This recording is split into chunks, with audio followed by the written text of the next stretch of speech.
Minasan konnichiwa, Chan desu. Bebe-chan channel e yokoso. Minasan genki desu ka? Ore wa sugoku genki desu. Kyou no hanashi wa mechakucha taisetsu no hanashi. Aujourd'hui, vous avez vu dans le titre, je vais vous parler d'une histoire assez folle qui s'est passée avec la police qui a tout simplement, qui m'a couru après, qui a vraiment essayé de m'attraper. Il y a eu un gros malentendu, c'était très bizarre, mais écoutez, je pense que ça va être intéressant d'en parler. En fait, surtout, je voulais parler aujourd'hui un petit... On me demande souvent, écoute, tu dis toujours ce qui est bien au Japon, toujours ce que tu adores. Est-ce que tu peux nous parler un peu de tes expériences un peu négatives? D'expériences où... ce qui a été difficile pour toi au Japon, avec le racisme, la police. Donc là, je vais vous raconter plein de choses intéressantes. C'est pas du négatif, attention, c'est juste important et intéressant. En fait, du coup, je vous ai demandé de me poser des questions. Donc j'ai plein de questions que vous m'avez posées sur le racisme, sur la police, sur ce que j'aime moi au Japon, sur qu'est-ce qui m'est arrivé. J'ai plein de petites histoires très intéressantes et je pense qu'on va directement commencer. C'est parti. Bon, première question.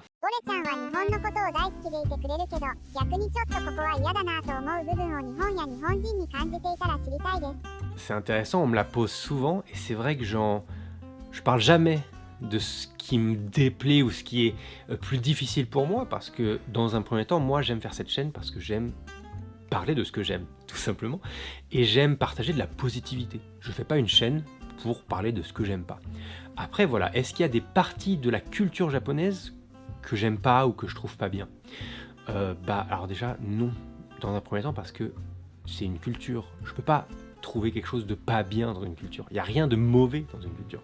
Il n'y a que des choses différentes. Donc éventuellement, les seules choses qui pourraient se passer, c'est qu'il y ait des parties de la culture qui me touchent moins, des parties de la culture qui sont moins adaptées à la vie que moi j'ai eue, avec la culture que moi j'ai eue. Donc souvent en fait, ce qui peut arriver, c'est s'il y a une partie en fait de la culture que je n'aime pas ou ça veut seulement dire que je ne la comprends pas. C'est ce qui se passait avec le tatemae par exemple, qui est vraiment l'exemple parfait où beaucoup d'étrangers disent ne pas aimer le tatemae, mais c'est parce qu'on ne comprend pas ce qu'est le tatemae. Et du coup, c'est important ça de le savoir. Et du coup, en fait, moi là, mon but, dès que j'ai une partie de la culture japonaise qui est difficile pour moi, c'est que je ne la comprends pas et donc c'est mon devoir en tant que citoyen japonais, parce que je suis citoyen japonais maintenant, de faire l'effort de la comprendre, d'aller plus loin pour essayer de la comprendre. Prochaine question.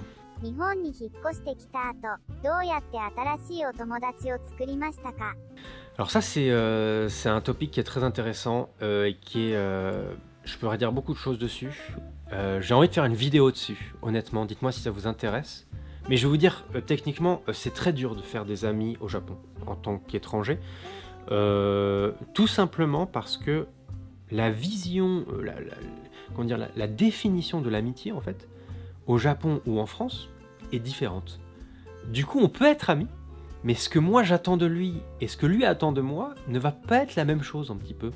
Et donc c'est assez complexe. Je vous avoue qu'avoir des amis, une amitié profonde entre un Français et un Japonais, je pense que c'est difficile. Vivre au Japon, je vais être honnête avec vous, c'est pas dur. En tout cas pour moi. Alors dans un premier temps, je dirais que c'est pas dur parce que le service au Japon, quand tu es client, même en tant que japonais, c'est exceptionnel. C'est-à-dire que c'est le meilleur endroit du monde. La sécurité est exceptionnelle, la propreté. J'ai un ami qui est en Corée maintenant et qui est choqué, qui me dit « Ah, mais en fait, je pensais que toute l'Asie était comme le Japon, mais le Japon, c'est unique. » Et donc non, vivre au Japon, c'est pas dur et je dirais même en tant qu'étranger, en tant que blanc, parce que soyons honnêtes, être blanc en tant qu'étranger, c'est bien mieux qu'être philippin ou chinois, je vous assure. Mais en tant que blanc, moi en tant que français, c'est même encore plus facile, je pense, parce que les gens sont encore plus gentils. Les gens acceptent plus que vous fassiez des erreurs. Les gens vous aident. Donc en tant que français blanc au Japon, c'est pas dur de vivre, c'est vrai, soyons honnêtes. Par contre, je dirais qu'il y a une chose qui est difficile, mais que moi j'ai pas du coup, c'est le travail. La culture du travail au Japon est très très différente et très difficile comparée à la France. Moi je suis youtubeur, je fais de la musique, je suis pas salariman. Si je devais être salariman au Japon, je pense que ce serait très dur. C'est ça la chose que j'ai le plus de mal au Japon, c'est cette culture du travail. Vous soyez travailleur, ça il faut en être fier, je suis d'accord. Mais ce qui me déplaît, c'est de cette culture du salaryman, de un petit peu cette ambiance où vous travaillez très très très très très dur pour l'entreprise, vous avez quand même très peu d'argent, et c'est le patron, le boss qui va se prendre énormément d'argent. Ça, je pense que c'est quelque chose qui est un petit peu archaïque, et je le vois moi avec le travail de ma femme, comme c'est des fois, ça m'énerve, parce que je vois qu'elle se donne, je veux dire, il y a qu'au Japon que les salariés ne prennent pas de vacances, genre 2 semaines, quoi. En France, tu dis à ton boss, voilà, moi cet été je pars 2 semaines. Et c'est normal. Et au Japon, c'est la loi. Ils sont obligés d'accepter ces 2 semaines. Si vous dites, voilà, je veux prendre 2 semaines, c'est la loi. En tant qu'un salarié au Japon, vous avez le droit de prendre, mais personne ne le fait. Parce qu'ils ont peur, parce qu'il y a cette ambiance de ça se fait pas, il faut pas le faire. Et ça, je trouve que c'est pas bien, parce que ça ne vous respecte pas, vous les travailleurs. Vous avez le droit de prendre des vacances. Vous devez prendre 3 semaines de vacances par an. Partir et vous relaxer, parce que je trouve que c'est pas juste en fait pour les travailleurs japonais. Désolé, c'est devenu assez long, mais je trouve que c'était intéressant. 日本人女性と結婚してよかったと思うことは、私も奥さんと同じ栃木、宇都宮出身です。 Alors par rapport à avoir une femme japonaise, j'ai fait une vidéo dessus, donc allez la voir. Franchement, je pense que je dis plein de choses super intéressantes, donc j'ai même pas besoin de répondre à cette question, juste aller voir cette vidéo. Donc, évidemment, au passage, abonnez-vous à la chaîne, je fais toujours plein de vidéos, je suis un Français au Japon et je partage mes expériences, donc n'hésitez pas à vous abonner, c'est très gentil. フランスと日本での働き方の違いなどありますか？外国籍だとお部屋が借りづらいとかあるものですか？ Alors, c'est plus dur, c'est sûr. Je le vois, hein, moi, quand j'ai cherché un appart, dès qu'on va dans une agence, il faut que l'agence dise au propriétaire, là, il est étranger. Voilà, il faut qu'il le précise. C'est vrai qu'en France, tu ne peux pas faire ça, je crois que c'est même interdit. Si tu précises que c'est étranger qui refuse, je pense que tu peux aller en prison. Donc c'est vraiment, voilà, c'est des cultures différentes, je le comprends, c'est comme ça, c'est pas grave. En fait, encore une fois, moi je suis chanceux. Je vois souvent quand l'agence appelle le propriétaire, c'est des étrangers, directement elle demande « Ah, quel pays ?» Elle dit France, et là, ah ok, ça va, soulagement. Donc français ça va, je m'en sors. Si tu es des fois indien, philippin, chinois, je pense que c'est plus difficile. À raison sûrement, je dis pas que c'est pas bien, je dis juste que c'est un fait. Quand tu es étranger au Japon, c'est plus difficile d'avoir un appartement, c'est sûr. 日本で差別されたりなど嫌な言葉を言われたことがありますか？ Alors, évidemment, ça arrive. C'est rare, honnêtement c'est très rare, mais ça arrive. J'ai eu déjà une personne une vieille personne qui dans la rue m'a dit Nihon de Teike. Et ça m'a même pas, j'étais même pas choqué, ça m'a pas rendu triste. Je me suis dit écoute, c'est comme ça, elle est vieille, elle voit son pays peut-être qui change, et elle voit des nouvelles cultures qui arrivent, et je comprends, ça fait peur en fait quand on est amoureux de son pays, et donc écoutez, des fois ça arrive, je le comprends. Je me dis, j'espère que je suis triste pour la personne qui me dit ça, parce que je me dis, elle doit être en stress, elle doit se dire, qu'est-ce qui se passe dans mon pays, c'est comme ça. Je fais tout pour essayer de les rassurer et de faire en sorte que je sois un citoyen digne de vivre ici. Autrement, évidemment, sur YouTube aussi, je reçois beaucoup de messages. Toujours pareil, ça m'embête pas. Je l'accepte, je vais pas débattre avec ces personnes, ça sert à rien. C'est des personnes vieilles qui ont peur, et comme je disais, je le comprends, c'est pas grave. C'est vrai que depuis aussi ce qui s'est passé avec les footballeurs, ça nous a vachement niqué, nous les Français. Enfin, j'ai beaucoup plus de messages racistes depuis ce qui s'est passé avec Griezmann et Dembélé, cette fameuse vidéo que j'ai faite. 子育てするならどこの国、老後はどこの国で過ごしたいですか？ Alors ça pareil, j'ai fait une vidéo dessus, donc allez la voir, c'est une vidéo qui est très intéressante, où je dis plein de choses, je compare un petit peu France-Japon, et pourquoi moi j'ai envie que ce soit au Japon, il y a une raison qui est très claire, et voilà, n'hésitez pas à aller la voir. 日本に住んでいるのに日本語を勉強しない外国人についてはどう思いますか？知り合いは英語の先生の仕事のために日本に来ており、日本に興味がない、日本語を学ばない。 Ça aussi, je pense que j'étais comme ça à une époque, et maintenant je le suis plus, et je me suis rendu compte qu'en fait, travailler le japonais, ça change tout. Et si tu ne bosse pas le japonais en habitant au Japon, mottainai pour toi en fait, parce que tu vas perdre beaucoup en fait. Et évidemment, j'ai fait une vidéo dessus, n'hésitez pas. フランス人の元彼は2週間で3回職質を受けてました。見た目は普通です。やっぱり外国人だからなのかなって思ってますが、ホレちゃんも似たような経験ありますか？ La fameuse question qui m'a fait parler de cette histoire de la police.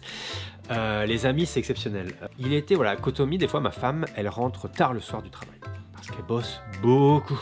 Dès qu'elle rentrait, moi, j'allais la chercher à la station. C'est-à-dire, j'allais à la station et on rentrait ensemble en fait.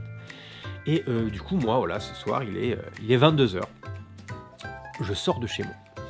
Je marche pour aller chercher ma dulcinée. Et je pars sans rien. Je pars avec mon téléphone, juste un aller-retour, ça prend 10 minutes. Je marche, et en fait, à un moment, il faut que je traverse, ok?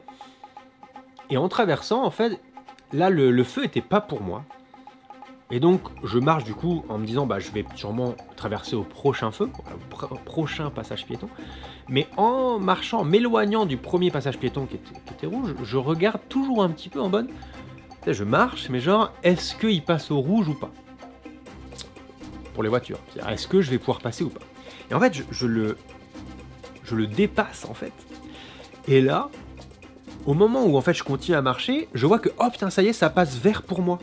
Genre, ah, du coup, je repars directement en arrière et je me mets un peu à courir, entre guillemets, à couroter pour, hop, reprendre, en fait, pour traverser et ensuite continuer ma route, en fait. Et je fais ça, enfin, voilà, moi, je suis dans ma tête, enfin, je fais mes trucs, tu vois.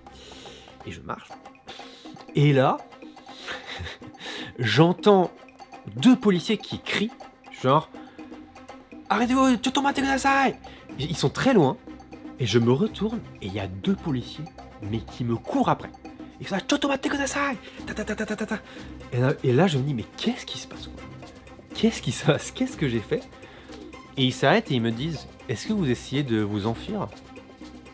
Et je dis, pardon? Il dit, vous êtes en train d'essayer de vous enfuir parce que vous nous avez vu arriver, c'est ça? Et là, je comprends pas. Et en fait, ce qui s'est passé, je vous explique, hein, c'est vraiment très bête. Quand je marchais, et que en fait j'ai vu au moment en fait où j'ai vu que le feu était vert pour moi et que du coup je suis revenu en arrière et que je me suis mis à courir, c'était au même moment qu'une voiture de police arrivait. Et en fait, ils ont cru que comme je les ai vus, je suis vite parti pour m'échapper en fait. Ils ont cru qu'ils m'ont vu courir en arrière d'un coup. Ils se sont dit, oula, lui il s'échappe parce qu'il a peur de la police. Du coup, ils sont vite revenus, ils m'ont couru après parce qu'ils ont cru que j'essayais de m'échapper. Et du coup, bah, moi je suis arrivé après, ils sont venus me parler. Et ils disaient, genre, bah, du coup, qu'est-ce que vous faites? Enfin, je dis, ah non, mais j'habite là. Ils me disent, ok, est-ce que vous avez vos papiers? Je dis, ah bah non, je suis désolé, enfin, j'ai juste mon téléphone, enfin, et je vais juste aller chercher ma femme, en fait, qui est à la station, quoi. Ils m'ont dit, ah, mais vous habitez ici et tout? Je dis, bah oui, et tout. Ils disent, c'est quoi votre adresse? Et je dis, ah, bah, je sais pas, enfin, mon adresse en japonais, j'avoue, je la connais pas par cœur. Heureusement, j'avais mon téléphone où j'avais, j'allais sur Amazon pour chercher l'adresse que j'avais mise sur Amazon pour me faire livrer. Donc, je leur ai montré, ils m'ont dit, ah, ok. Puis, je leur ai expliqué tout et je leur ai dit, si vous voulez, on va ensemble à la station, il y a ma femme qui arrive. Comme ça, vous comprenez, elle vous explique et tout. Et en fait, ils étaient très gentils. Enfin, on a discuté un petit peu. Ils m'ont dit, ah non, mais désolé, on avait juste peur. Mais alors, cette histoire, elle est vraiment, elle est folle, quoi. Cette histoire, elle est folle. En tout cas, voilà. Je vous ai bien raconté mes petites histoires. Donc, j'espère que vous avez kiffé. N'hésitez pas à vous abonner, s'il vous plaît, si ça vous intéresse. N'hésitez pas à demander d'autres questions si vous voulez que je vous raconte d'autres histoires. Il y a plein de choses folles qui me sont arrivées au Japon. Donc, si ça vous intéresse, n'hésitez pas. Ciao tout le monde. Et à très très bientôt. Ciao, ciao.